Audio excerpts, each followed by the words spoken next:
Hello बच्चों, आज हम लोग इस वीडियो में फिजिक्स का 30 मोस्ट इंपॉर्टेंट ऑब्जेक्टिव क्वेश्चन को कवर करेंगे। अगर आप लोग बच्चों कक्षा 10 में पढ़ते हैं तो यह वीडियो आप लोगों के लिए मोस्ट इंपॉर्टेंट रहने वाला है। तो वीडियो को बहुत ध्यान से पूरे अंत तक जरूर देखें। तो चलिए बच्चों देखते हैं क्वेश्चन को। क्वेश्चन में 1 में लिखा हुआ बच्चों, प्रकाश के परावर्तन के कितने नियम हैं? प्रकाश के परावर्तन के कितने नियम होते हैं? तो इसका सही आंसर हो जाएगा बच्चों 2। प्रकाश के परावर्तन के 2 नियम होते हैं। अगर मान के चलिए बच्चों आपसे पूछ लिया जाए कि प्रकाश के अपवर्तन के कितने नियम होते हैं, तो प्रकाश के अपवर्तन के भी 2 नियम होते हैं। इसे भी ध्यान में रखिएगा। चलिए बच्चों आते हैं क्वेश्चन में दूसरा को। क्वेश्चन में दूसरा में लिखा हुआ बच्चों, एक गोलीय दर्पण की वक्रता त्रिज्या 20 सेंटीमीटर है, इसकी फोकस दूरी क्या होगी? एक गोलीय दर्पण की वक्रता त्रिज्या दिया हुआ है 20 सेंटीमीटर और हमसे पूछ रहा है फोकस दूरी का। ये क्वेश्चन बच्चों आप लोगों के लिए वेरी वेरी इंपॉर्टेंट है। ये क्वेश्चन बहुत इंपॉर्टेंट है, वेरी वेरी इंपॉर्टेंट। क्वेश्चन में क्या पूछा था कि वक्रता त्रिज्या दिया हुआ है 20 सेंटीमीटर और हम लोगों को निकालना है बच्चों फोकस दूरी। तो वक्रता त्रिज्या और फोकस दूरी के बीच एक संबंध का फॉर्मूला होता है। क्या होता है बच्चों? तो फॉर्मूला होता है F बराबर R/2। F मतलब फोकस दूरी और R मतलब होता है वक्रता त्रिज्या। तो चलिए इसको निकाल लेते हैं। तो बराबर देंगे, वक्रता त्रिज्या दिया हुआ है बच्चों 20, तो यहां हो जाएगा 20/2। कटेगा क्या? हाँ कट जाएगा। 2 एकम 2, 2 एकम 2 0 बराबर कितना आया बच्चों? तो इसका आंसर हो जाएगा 10 सेंटीमीटर। फोकस दूरी कितनी हो जाएगी बच्चों? तो 10 सेंटीमीटर। इस तरह से आप निकाल सकते हैं। तो चलिए बच्चों अब आते हैं क्वेश्चन में तीसरा को। क्वेश्चन में तीसरा में लिखा हुआ बच्चों, सोलर कुकर में किस गोलीय दर्पण का उपयोग किया जाता है? सोलर कुकर में किस गोलीय दर्पण का उपयोग किया जाता है? इसका सही आंसर होगा बच्चों अवतल दर्पण। क्या? तो अवतल दर्पण। सोलर कुकर में अवतल दर्पण का उपयोग किया जाता है। इसको ध्यान में रखिएगा। अगर आप लोगों से पूछेगा कि गाड़ी के साइड मिरर में कौन सा दर्पण का उपयोग किया जाता है, तो उत्तल। गाड़ी के साइड मिरर में उत्तल दर्पण का उपयोग किया जाता है। और बाकी जितना भी अगर आएगा बच्चों, सभी में अवतल दर्पण का ही उपयोग किया जाता है। अगर आप लोगों से पूछ लेगा हजामत दर्पण में हजामत में कौन सा दर्पण का उपयोग किया जाता है, तो वो भी क्या हो जाएगा? अवतल दर्पण। इसे ध्यान में रखिएगा। चलिए बच्चों अब आते हैं नेक्स्ट क्वेश्चन में। नेक्स्ट क्वेश्चन लिखा हुआ बच्चों, लेंस की क्षमता का एसआई मात्रक क्या है? लेंस की क्षमता का एसआई मात्रक, तो इसका मात्रक होता है बच्चों डाईऑप्टर। लेंस की क्षमता का एसआई मात्रक होता है डाईऑप्टर। डाईऑप्टर क्या होता है? लेंस की क्षमता का एसआई मात्रक डाईऑप्टर, जिसे हम लोग डी से सूचित करते हैं। इसे भी ध्यान में रखिएगा। चलिए बच्चों नेक्स्ट क्वेश्चन आते हैं क्वेश्चन नंबर 5 में। क्वेश्चन नंबर 5 में लिखा हुआ बच्चों, वाहनों के पश्चिम दृश्य दर्पण के रूप में किस दर्पण का उपयोग किया जाता है? वाहनों के पश्चिम दृश्य दर्पण मतलब पीछे का दृश्य देखने के लिए कौन सा दर्पण का उपयोग किया जाता है? तो दर्पण 2 होते हैं, एक उत्तल दर्पण और एक अवतल दर्पण। लेकिन पीछे का दृश्य देखने के लिए हमेशा उत्तल दर्पण का उपयोग किया जाता है। कौन सा दर्पण? तो उत्तल दर्पण। उत्तल दर्पण का उपयोग किया जाता है पीछे का दृश्य देखने के लिए, जो कि बाइक के साइड मिरर में लगा रहता है। इसे भी ध्यान में रखिएगा। चलिए बच्चों नेक्स्ट क्वेश्चन आते हैं। नेक्स्ट क्वेश्चन बच्चों 6 में लिखा हुआ है, मानव नेत्र जिस भाग पर किसी वस्तु का प्रतिबिंब बनाता है वह क्या कहलाता है? मानव नेत्र जिस भाग पर किसी वस्तु का प्रतिबिंब बनाता है आंख में, उस भाग को क्या कहते हैं? तो उसे कहा जाता है रेटिना। क्या बोलते हैं बच्चों? तो उसे हम लोग बोलते हैं रेटिना। रेटिना, जिसे एक और नाम से पुकारा जाता है, क्या बोलते हैं इसे? और दृष्टिपटल बोला जाता है। दृष्टिपटल। क्या बोलते हैं बच्चों? दृष्टिपटल। मानव नेत्र जिस भाग पर वस्तु का प्रतिबिंब बनाता है वह क्या कहलाता है? तो वह रेटिना कहलाता है या फिर दृष्टिपटल। इसे भी ध्यान में रखिएगा। चलिए बच्चों नेक्स्ट क्वेश्चन देखते हैं, ऑब्जेक्टिव क्वेश्चन। नेक्स्ट क्वेश्चन बच्चों 7 नंबर में लिखा हुआ है, सामान्य नेत्र के लिए निकट बिंदु क्या है? सामान्य नेत्र मतलब अच्छा नेत्र के लिए निकट बिंदु कितनी होती है बच्चों? तो निकट बिंदु होती है 25 सेंटीमीटर। कितनी होती है? तो 25 सेंटीमीटर। अगर आप लोगों से पूछा जाए बच्चों कि सामान्य नेत्र के लिए दूर बिंदु कितनी होती है, तो दूर बिंदु होती है अनंत और निकट बिंदु कितनी होती है? 25 सेंटीमीटर। इसे भी ध्यान में रखिएगा, ये वेरी वेरी इंपॉर्टेंट क्वेश्चन है। चलिए बच्चों नेक्स्ट क्वेश्चन आते हैं। नेक्स्ट बच्चों 8वां नंबर में क्वेश्चन में लिखा हुआ है, खतरे के निशान के रूप में किस रंग का प्रयोग किया जाता है? खतरे के निशान के रूप में किस रंग का प्रयोग किया जाता है? तो इसका सही आंसर हो जाएगा बच्चों लाल। खतरे के निशान के रूप में लाल रंग का प्रयोग किया जाता है। नेक्स्ट अगला क्वेश्चन बच्चों क्वेश्चन नंबर 9 को देखते हैं। आंख के रंगीन भाग को क्या कहते हैं? आंख के रंगीन भाग को क्या कहा जाता है? तो आंख के रंगीन भाग को बच्चों हम लोग बोलते हैं आइरिस। क्या बोलते हैं? आइरिस। आइरिस, आँख के रंगीन भाग को बोला जाता है बच्चों आइरिस। इसे भी ध्यान में रखिएगा। चलिए बच्चों नेक्स्ट क्वेश्चन आते हैं। नेक्स्ट क्वेश्चन बच्चों क्वेश्चन नंबर 10 में लिखा हुआ है निकट दृष्टि दोष। कौन सा दोष? निकट दृष्टि दोष को किस लेंस से दूर किया जाता है? टोटल कितना दृष्टि दोष होता है बच्चों? तो टोटल 3 दृष्टि दोष होता है। निकट दृष्टि दोष, दूर दृष्टि दोष जिसे दीर्घ दृष्टि दोष भी बोलते हैं, और एक होता है जरा दृष्टि दोष। तो हमसे पूछा है कि निकट दृष्टि दोष को किस लेंस से दूर किया जाता है, मतलब किस लेंस से ठीक किया जाता है। तो इसका सही आंसर हो जाएगा बच्चों अवतल लेंस। कौन सा लेंस? तो अवतल लेंस। निकट दृष्टि दोष को अवतल लेंस से दूर किया जाता है, इसे भी ध्यान में रखिएगा। नेक्स्ट अगला क्वेश्चन बच्चों दीर्घ, जिसे हम लोग दूर बोलते हैं, दीर्घ दृष्टि दोष को किस लेंस से दूर किया जाता है? दीर्घ दृष्टि दोष को किस लेंस से दूर किया जाता है? तो इसका सही आंसर हो जाएगा बच्चों उत्तल लेंस। उत्तल लेंस, इसे भी ध्यान में रखिएगा। दूर दृष्टि दोष को उत्तल लेंस से दूर किया जाता है। नेक्स्ट बच्चों अब आते हैं क्वेश्चन नंबर 12 में। क्वेश्चन नंबर 12 में लिखा हुआ बच्चों मानव नेत्र की सामान्य दृष्टि के लिए दूर बिंदु कितनी दूरी पर होती है? अभी हम लोगों ने पढ़ा है ना कि मानव नेत्र की सामान्य दृष्टि के लिए निकट बिंदु होती है 25 सेंटीमीटर, लेकिन हमसे पूछा है दूर बिंदु। दूर बिंदु कितनी दूरी पर होती है? तो इसका सही आंसर हो जाएगा बच्चों अनंत। मानव नेत्र की सामान्य दृष्टि के लिए दूर बिंदु कितनी होती है? 25 सेंटीमीटर। नेक्स्ट क्वेश्चन अब आते हैं बच्चों क्वेश्चन नंबर 13 में। क्वेश्चन नंबर 13 में लिखा हुआ बच्चों जरा दृष्टि दोष को किस लेंस से दूर किया जाता है? जरा दृष्टि दोष को किस लेंस से दूर किया जाता है? जरा दृष्टि दोष में क्या होता है बच्चों? इसमें ना तो निकट की वस्तु दिखती है, ना कहीं दूर की वस्तु दिखती है, उसे बोला जाता है जरा दृष्टि दोष। इसे कौन सा लेंस का चश्मा से दूर किया जाता है? तो इसको बोलते हैं बच्चों बाईफोकल। कौन सा बोलते हैं? तो bifocal. Bifocal lens. Bifocal lens, इसे हम लोग बोला जाता है बच्चों, कभी कभी ऑब्जेक्टिव क्वेश्चन में ऑप्शन में दिया रहता है द्विफोक्सी। द्विफोक्सी, इसे भी ध्यान में रखिएगा। द्विफोक्सी लेंस, इसे द्विफोक्सी लेंस भी कहा जाता है। नेक्स्ट क्वेश्चन बच्चों अब आते हैं क्वेश्चन नंबर 14 को। क्वेश्चन नंबर 14 में लिखा हुआ बच्चों समतल दर्पण द्वारा बना प्रतिबिंब होता है। समतल दर्पण द्वारा कैसा प्रतिबिंब बनता है? तो समतल दर्पण द्वारा बना प्रतिबिंब होता है आभासी। क्या होता है? आभासी, सीधा, सीधा तथा बराबर। क्या होता है? आभासी, सीधा तथा बराबर। ये भी क्वेश्चन बच्चों बहुत बार एग्जाम में पूछे जाते हैं। ऑप्शन में दिया रहेगा आभासी, सीधा, बराबर और इनमें से सभी। तो इसका सही आंसर हो जाएगा इनमें से सभी। नेक्स्ट क्वेश्चन बच्चों अब आते हैं क्वेश्चन नंबर 15 में। क्वेश्चन नंबर 15 में लिखा हुआ बच्चों यदि f का मान 12 सेंटीमीटर है तो r का मान क्या होगा? अभी हम लोगों ने पढ़ा था ना कि f और r के बीच कभी भी कोई संबंध बोलेगा तो उसका फॉर्मूला होता है बच्चों f बराबर क्या होता है? r/2। f बराबर होता है r/2। इस फॉर्मूला से बच्चों हर बार क्वेश्चन ऑब्जेक्टिव में पूछे जाते हैं, इसलिए इस फॉर्मूला को ध्यान में रखिएगा कि f बराबर होता है r/2। चलिए इसको सॉल्व कर लेते हैं। तो f दिया हुआ है बच्चों 12 सेंटीमीटर। कितना दिया हुआ है? 12 सेंटीमीटर बराबर r/2। हम लोगों को r निकालना है /2। इसके नीचे कुछ नहीं मतलब 1 छुपा हुआ है बच्चों। तो हम लोग क्या करेंगे? क्रॉस मल्टीप्लाई गुना करेंगे।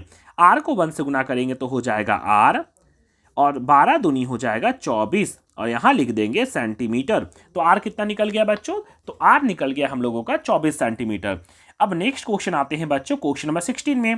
क्वेश्चन नंबर 16 में लिखा हुआ बच्चों प्रतिरोध का एसआई मात्रक क्या है? प्रतिरोध का एसआई मात्रक क्या होता है बच्चों? तो इसे बोला जाता है ओम। प्रतिरोध का एसआई मात्रक होता है ओम। ये ओम का साइन है बच्चों, इसे भी ध्यान में रखिएगा। नेक्स्ट क्वेश्चन बच्चों अब हम लोग आते हैं क्वेश्चन नंबर 17 में। क्वेश्चन नंबर 17 में लिखा हुआ बच्चों विद्युत ऊर्जा का व्यापारिक मात्रक क्या है? विद्युत ऊर्जा का व्यापारिक मात्रक क्या होता है बच्चों? तो इसका होता है किलोवाट घंटा। किलोवाट घंटा। किलोवाट घंटा। किलोवाट घंटा जिसे हम लोग इंग्लिश में दिखाते हैं बच्चों kWh से। किलोवाट घंटा विद्युत ऊर्जा का व्यापारिक मात्रक क्या होता है बच्चों? तो इसका आंसर हो जाएगा किलोवाट घंटा। ये भी क्वेश्चन बच्चों इस बार के लिए वेरी वेरी इंपॉर्टेंट है, इसलिए इसे ध्यान में रखिएगा। नेक्स्ट क्वेश्चन बच्चों अब आते हैं क्वेश्चन नंबर 18 में। क्वेश्चन नंबर 18 में लिखा हुआ बच्चों विद्युत धारा मापने वाले यंत्र को क्या बोलते हैं? विद्युत धारा मापने वाले यंत्र को क्या कहा जाता है? तो इसे बोला जाता है बच्चों एमीटर। क्या बोलते हैं? एमीटर।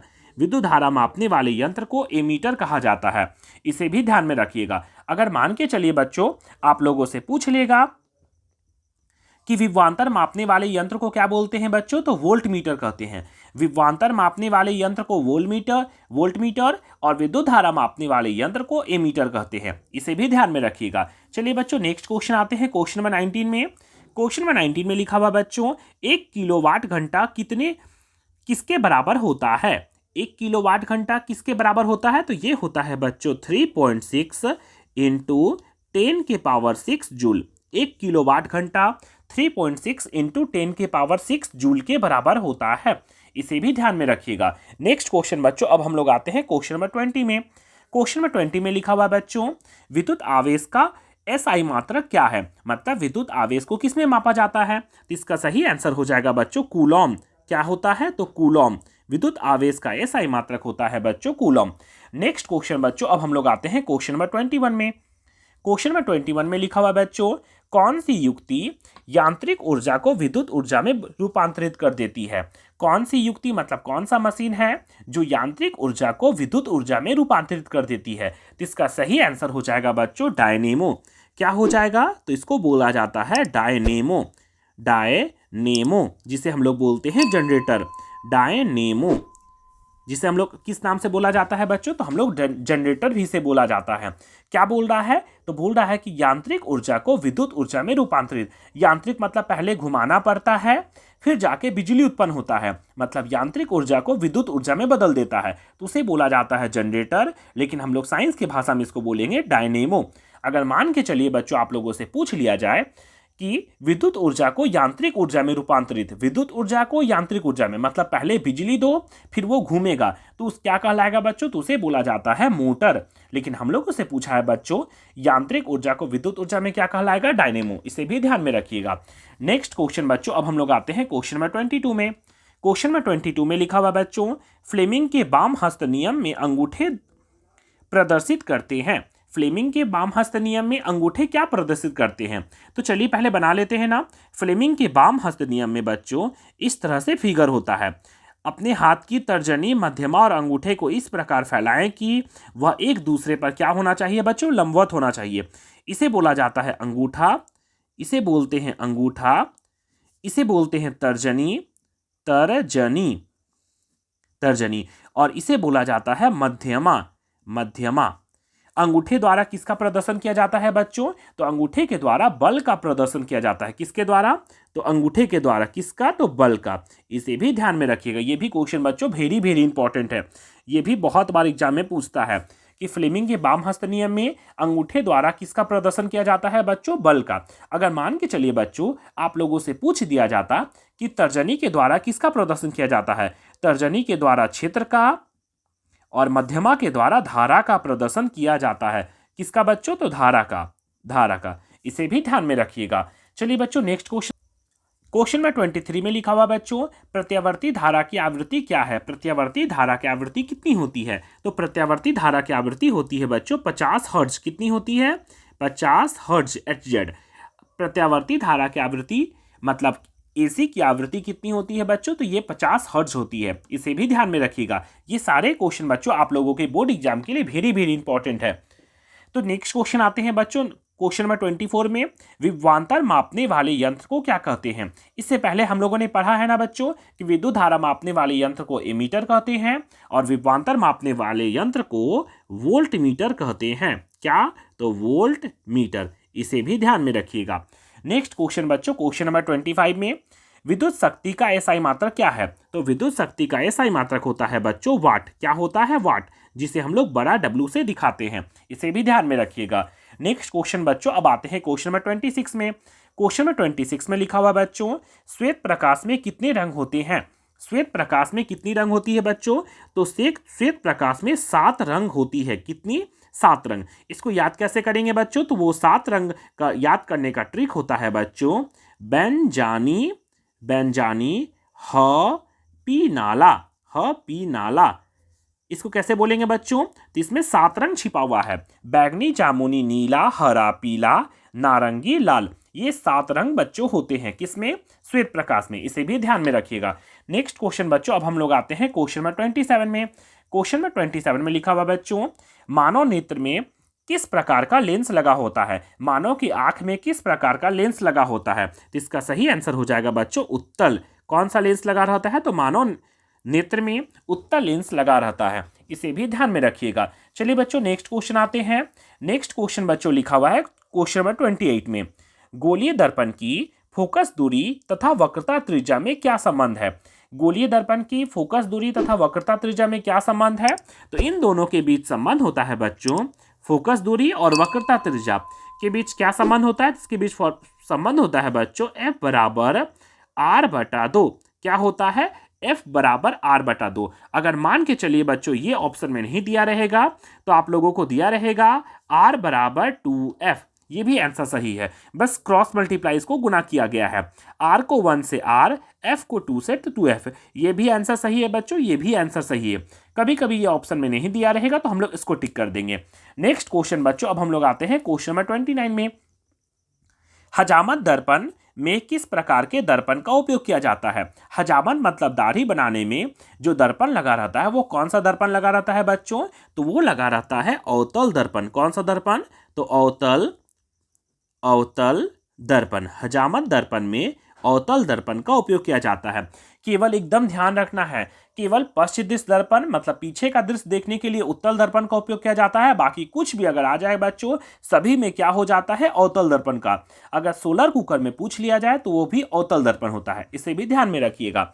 नेक्स्ट क्वेश्चन बच्चों, निर्वात में प्रकाश की चाल कितनी होती है? तो निर्वात में प्रकाश की चाल 3 × 10⁸ मीटर प्रति सेकेंड होती है। निर्वात में प्रकाश की चाल 3 × 10⁸ मीटर प्रति सेकेंड होती है, इसे भी ध्यान में रखिएगा। नेक्स्ट क्वेश्चन बच्चों, अब हम लोग आते हैं क्वेश्चन नंबर 31 में।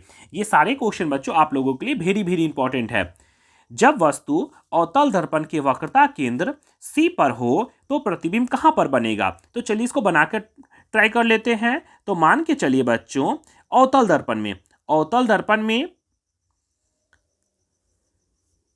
ये रहा अवतल दर्पण, इसे बोला जाता है F और इसे हम लोग बोलते हैं C। अगर मान के चलिए वस्तु को C पर रखा जाएगा तो प्रतिबिंब कहां पर बनेगा बच्चों? तो इसका प्रतिबिंब बनता है C पर ही बनता है, बराबर बनता है और उल्टा बनता है। तो क्वेश्चन में पूछा था जब वस्तु अवतल दर्पण के वक्रता केंद्र पर हो तो प्रतिबिंब कहां पर बनेगा बच्चों? तो इसका सही आंसर हो जाएगा वक्रता केंद्र। कहां पर? तो वक्रता केंद्र पर ही बनेगा, इसे भी ध्यान में रखिएगा। नेक्स्ट क्वेश्चन बच्चों, अब हम लोग आते हैं क्वेश्चन नंबर 32 में। उत्तल दर्पण द्वारा बना प्रतिबिंब सदैव होता है। उत्तल दर्पण द्वारा बना प्रतिबिंब सदैव सीधा होता है। क्या होता है बच्चों? तो सीधा होता है, इसे भी ध्यान में रखिएगा। नेक्स्ट क्वेश्चन बच्चों, अब आते हैं क्वेश्चन नंबर 33 में। क्वेश्चन नंबर 33 में लिखा हुआ बच्चों, तारे का टिमटिमाना प्रकाश के किस घटना को प्रदर्शित करता है? तारे का टिमटिमाना प्रकाश के किस घटना को प्रदर्शित करता है? तो इसका सही आंसर हो जाएगा बच्चों प्रकाश का अपवर्तन। किसके कारण होता है ये बच्चों? तो ये होता है प्रकाश का अपवर्तन के कारण होता है। अपवर्तन प्रकाश के अपवर्तन के कारण होता है, इसे भी ध्यान में रखिएगा बच्चों। इस तरह से बच्चों आज हम लोगों ने फिजिक्स का 33 मोस्ट इंपॉर्टेंट क्वेश्चन कवर कर लिया। इस तरह की और भी वीडियो पाने के लिए बच्चों मेरे चैनल जंगल जी के क्लासेस को लाइक, शेयर और सब्सक्राइब जरूर करें।